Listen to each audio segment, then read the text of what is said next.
Buenos días. Comenzamos con una pregunta. ¿Cuántas veces ha donado o ha recibido una donación de sangre? Afortunado si nunca ha tenido necesidad de recibir una donación. Muy afortunado. Generoso si ha realizado varias donaciones. Yo durante años estuve realizando donaciones hasta que ya la hipertensión arterial y la edad me dificultaron. Porque he visto muchas personas a las que una transfusión de sangre les ha salvado la vida. Y entonces, siempre uno pensando, bueno, pues que haya un poquito más de sangre ahí para que uno pueda ayudar en esto y que pueda perfectamente bien mantenerse la persona más estable, ¿no? Bueno, sin el trabajo del galardonado con el Premio Nobel de Fisiología y Medicina de 1930, no sería posible realizar transfusiones de sangre y por tanto no hubiera sido necesario realizar donaciones. Karl Landsteiner nació en Viena, Austria, el 16 de junio de 1868 y falleció en Nueva York el 26 de junio de 1943. Nació en una familia judía y su padre era un reconocido periodista y editor vienés que falleció cuando Karl contaba apenas 6 años, o sea, prácticamente no lo conoció. Realizó sus estudios en Viena, presentó su tesis doctoral como médico en 1891 y siendo estudiante presentó un trabajo acerca de la influencia de la dieta en la composición de la sangre. Esto ya lo fue enfocando a él hacia estudios hematológicos. Entre 1891 y 1893 estudió química en Würzburg y en Múnich, Alemania y en Zurich, Suiza, con profesores de la época muy reconocidos, o sea, tuvo magníficos maestros. Publicó varios artículos científicos en esa época y algunos de ellos en colaboración con sus profesores. En 1893, ya preparado en química, médico y además de eso, licenciado en química, regresó a Viena. En Viena fue asistente de Max von Gruber en el Instituto de Higiene y realizó investigaciones de inmunología y de anticuerpos. La inmunología está en pañales. Bueno, eso se considera que Landsteiner es uno de los pioneros de la inmunología. Hablamos de él cuando el ciclo de inmunología. Allá está. Entre 1897 y hasta 1908 fue asistente de Anton Weizsäcker-Braun en el Instituto de Anatomía Patológica de la Universidad de Viena y ahí realizó más de 3.600 autopsias. O sea, una persona muy completa, químico, médico, patólogo, investigó temas de serología, virología, bacteriología y anatomía patológica. Publicó sus resultados en múltiples artículos y en múltiples revistas científicas de la época.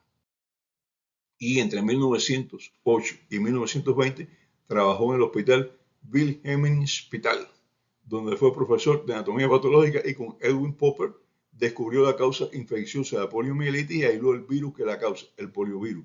Y esto le permitió ya después, de haber aislado el virus, que se produjera la vacuna contra la poliomielitis.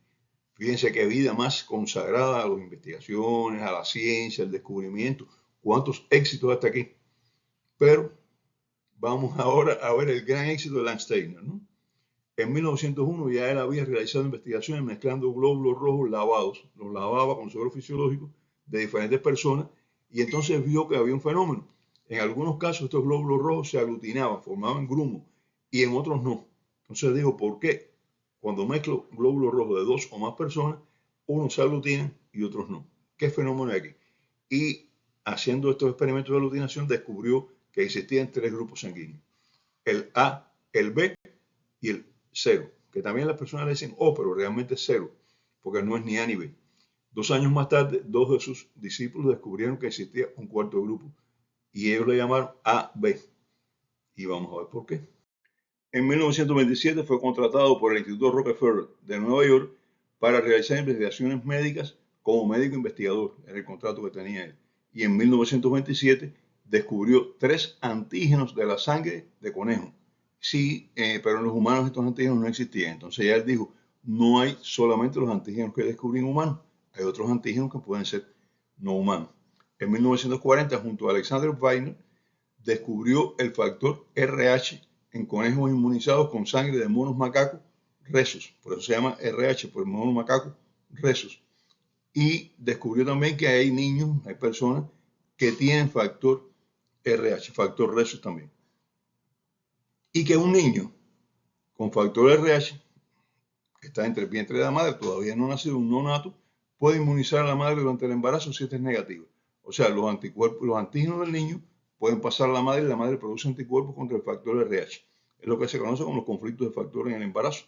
Las personas lo conocen, muchas personas. Si la madre produce anticuerpos contra el factor y tiene un embarazo posterior con feto RH positivo, estos anticuerpos atacan al feto y causan aborto. O sea, es causa de aborto. Pero tiene que haber sido sensibilizada previamente por un feto, un niño que nació, que es RH positivo y la madre es RH negativo. Son los conflictos de factor. Estas investigaciones demostraron que existen diferentes antígenos en la sangre de las diferentes personas y que hacen que en caso de transfusiones no toda la sangre puede ser transfundida de una a otra persona sin que aparezcan reacciones inmunes. Generalmente se determina cuál es el grupo sanguíneo de esta persona y cuál es el factor RH, pero hay grupos y factores que no están, no se investigan, ¿eh? Y esto hace que también el transfusionista, cuando va a hacer la transfusión, mezcle un poquito de sangre de la persona que va a recibir la transfusión con un poquito de sangre de la bolsa que va a utilizar y observe. Si se aglutina, aunque diga, es O positivo este y este también es O positivo, o sea, la persona es O positivo, el factor es O positivo, no la ponga que la cosa está mala. Hay otros factores no reconocidos. Incluso, de hecho, yo vi un caso de una persona que falleció por uno de los factores raros esto. Incompatibilidad de la sangre, incluso de los factores tan raros que no aglutinan cuando el técnico hace la prueba. Es una historia larga, pero bueno, solo voy a decir esto, que existen factores y existen conflictos de transfusión que no están vinculados ni a los grupos descritos por Landsteiner, que son los grupos más conocidos, ni al factor RH.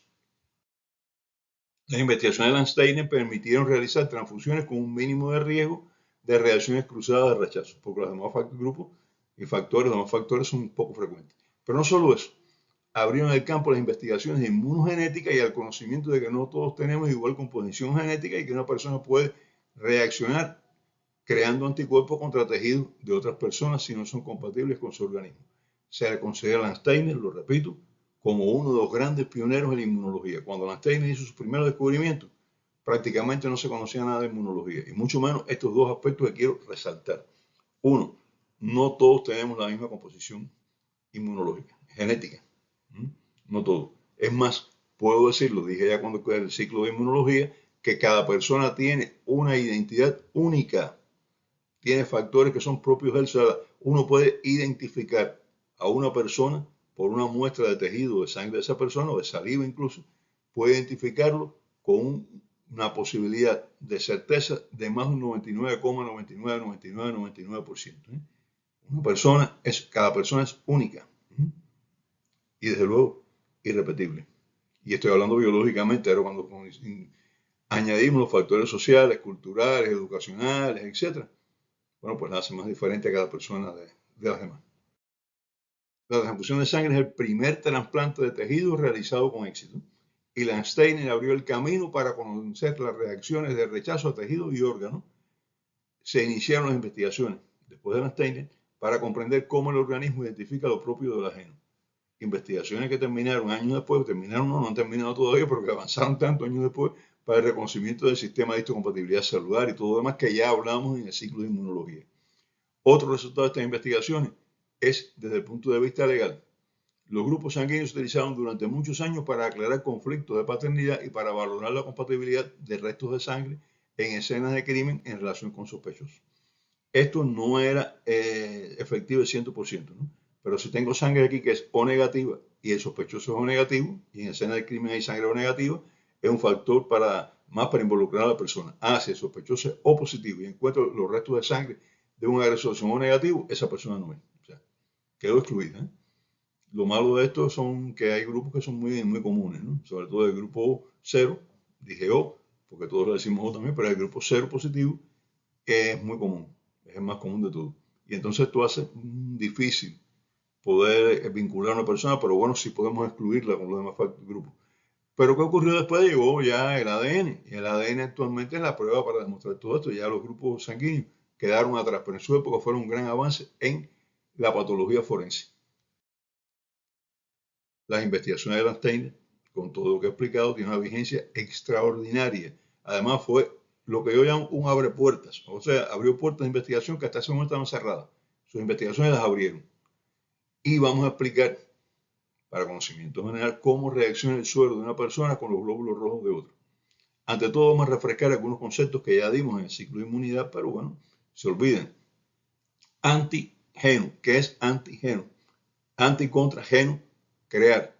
Es cualquier sustancia capaz de reaccionar con el sistema inmunológico para inducir la producción de anticuerpos. Genera anticuerpos y es capaz de reaccionar con estos anticuerpos. O sea, no basta que los genere, tiene que reaccionar con ellos. Es un antígeno. Antígeno. O sea, genera anticuerpos y reacciona con ellos. Anticuerpos. Proteínas de forma globular, un poco como un globito, que son producidas por las células del sistema inmune, específicamente por los linfocitos B, ante la exposición a un antígeno específico y son capaces de unirse al antígeno específico. Cada antígeno reacciona con un anticuerpo y genera un anticuerpo. Cada anticuerpo reacciona con el antígeno que lo generó. Pero cuidado, explicamos también en el caso del ciclo de inmunología que puede haber reacciones cruzadas. Y explicamos cómo y por qué. Y que no voy a entrar de nuevo en eso, se lo digo para que si alguien quiere refrescar puede ir al ciclo de inmunología. Suero. ¿Qué cosa es un suero? Suero es la parte líquida de la sangre que queda después que la sangre coagula. Está compuesta principalmente por agua, por desechos metabólicos, por glucosa, minerales, grasas, proteínas pequeñas, proteínas muy pequeñitas, y entre ellas los anticuerpos. Las grandes proteínas quedan atrapadas. Entonces tenemos una diferencia entre suero, plasma y sangre. La sangre es con todos los componentes. El plasma es cuando usted lo centrifuga y retira los elementos formas, es decir, las células, y entonces lo que queda es proteína y suero. Y el suero cuando usted deja que la sangre coagule, y entonces en esta malla las proteínas de coagulación, las proteínas que forman parte del sistema de coagulación, van a cerrarse ahí, van a retener las proteínas mayores, van a retener los glóbulos rojos, los glóbulos blancos, las plaquetas, y ese es el coágulo. Se retira el coágulo, lo que queda ahí es suero. Y el suero contiene muy pocas proteínas y son pequeñitas, pero es que entre estas proteínas muy pequeñitas están los anticuerpos. Glóbulos rojos, las células de la sangre encargadas de transportar el oxígeno a los pulmones y a los tejidos del organismo y recoger el CO2, o sea, el dióxido de carbono, producido en los tejidos, que es un residuo de todo el metabolismo tisular, y lo va a llevar hacia los pulmones. En los pulmones cambia oxígeno por CO2 y lleva de nuevo oxígeno hacia los tejidos. Su componente principal es la hemoglobina, que es la que le da el color rojo. Así que refrescamos antígenos, anticuerpos, suero y glóbulos rojos para que entiendan de lo que voy a hablar. En los glóbulos rojos existen varios sistemas de identificación para reconocer cuando un glóbulo rojo es propio de una persona o no. Los dos principales y de mayor importancia clínica son los descritos por Landsteiner. El sistema AB0 o ABO, como se le dice muchas veces comúnmente, y el sistema RH. El sistema inmune produce anticuerpos contra los componentes de estos sistemas, pero no contra los que posee el individuo que pertenece. O sea, yo produzco anticuerpos contra el grupo A o el B o contra el factor RH si yo no lo tengo. Si yo lo tengo, no produzco anticuerpos, porque me atacaría yo mismo. Y entonces yo tengo grupo sanguíneo A, pues voy a producir anticuerpos contra el grupo sanguíneo B, pero no contra el A. Soy RH positivo, pues entonces no voy a producir anticuerpos contra el factor RH porque yo lo tengo. Soy RH negativo, voy a producir anticuerpos contra el factor RH porque yo no lo tengo. O sea, voy a producir anticuerpos contra los antígenos que yo no tengo, porque contra el que yo tengo sería atacarme yo mismo. Y a veces pasa, pero son las enfermedades autoinmunes. Bien. Vamos a ver unos ejemplos. A. La persona que posee antígeno A en sus glóbulos rojos produce anticuerpos contra antígeno B, lo mencioné, pero no contra el grupo A. El que posee antígeno B produce anticuerpos contra el antígeno A, pero no contra el B. El que posee ambos antígenos, A y B, no produce anticuerpos ni contra el A ni contra el B. Y el que no posee ni A ni B, que es el cero, por eso el grupo se llama cero, no produce anticuerpos contra ambos antígenos, porque él no tiene ni antígeno A ni antígeno B, por tanto produce anticuerpos contra antígeno A y contra antígeno B. El que posee un antígeno RH positivo, no tiene anticuerpos contra el factor RH porque él lo posee. Pero el RH negativo tiene anticuerpos contra el factor RH. ¿Está claro? Repito, rápidamente. El que tiene antígeno A produce anticuerpos contra antígeno B. El que tiene antígeno B produce anticuerpos contra antígeno A. El que no tiene ni antígeno A ni antígeno B, pues produce anticuerpos contra los dos. Y el que tiene antígeno A y antígeno B, que es el grupo AB, no produce anticuerpos contra ninguno. El que tiene factor RH positivo no produce anticuerpos contra el factor RH. El que tiene factor RH negativo produce anticuerpos contra el factor RH. Si los glóbulos rojos se enfrentan a anticuerpos contra el antígeno que posee, es atacado por estos antígenos. Y esto hace que se aglutinen. ¿Qué es aglutinar? Se van a unir unos con otros. Eso lo explicamos en el sistema, en los programas del sistema inmunológico, pero bueno, voy a repetir. Se unen hay anticuerpos que tienen varias valencias, todos los anticuerpos tienen por lo menos dos valencias, dos posibles unidades, y entonces se une con varios glóbulos rojos y hace que los glóbulos rojos se unan unos a otros. Es lo que se llama como aglutinación. Y entonces, esto hace que los glóbulos rojos aglutinados precipiten, o sea, no son solubles y caen. Y esto produce una reacción transfusional que puede ser muy grave. También puede ser que estos anticuerpos destruyan los glóbulos rojos. Y eso produce una lisis, destrucción de glóbulos rojos, que es otro tipo de reacción transfusional que puede producirse. La más frecuente es la precipitación, pero también puede haber lisis y otras. De ahí que las personas del grupo A solo pueden recibir sangre de personas del mismo grupo A o del grupo 0. ¿Por qué? Porque no tienen esa persona del grupo A, no está produciendo anticuerpos contra ningún factor del grupo A, pero tampoco está produciendo anticuerpos contra una persona que no tiene ni antígeno A ni antígeno B. Por tanto, el grupo A puede recibir del A y del 0. El grupo B solo del B, de sí mismo, y del 0. Las personas que son AB, esas personas sí pueden recibir del A porque no tienen anticuerpos contra el A, pueden recibir del B porque no tienen anticuerpos contra el B, pueden recibir del 0 también, no tienen problema. Personas del grupo 0 solo pueden recibir transfusiones del grupo 0. Pero ahora entramos en otra complejidad, el grupo RH. ¿Por qué es más complejo? Porque está formado de varias proteínas diferentes.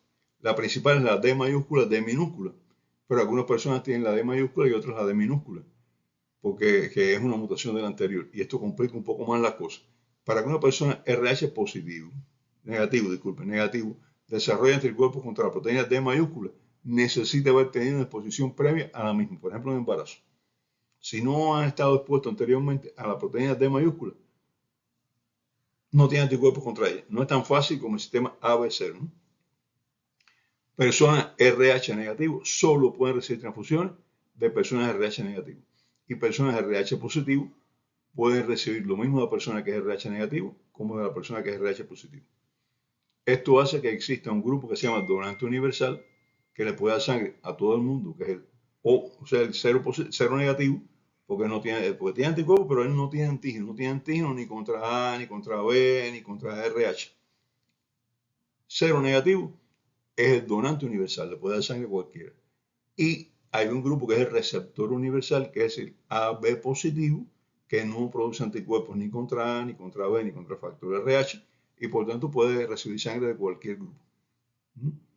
¿Entendido? Bueno, si no lo revisan ahí de nuevo. Hay otros grupos con variantes menos frecuentes y que raras veces causan reacciones transfusionales, pero como les dije, he visto morir a personas por estas reacciones raras. El descubrimiento de Landsteiner tiene una vigencia enorme, como ya vimos, pero ya hemos hablado bastante de él. Nos despedimos. Hasta el próximo programa y muchas gracias.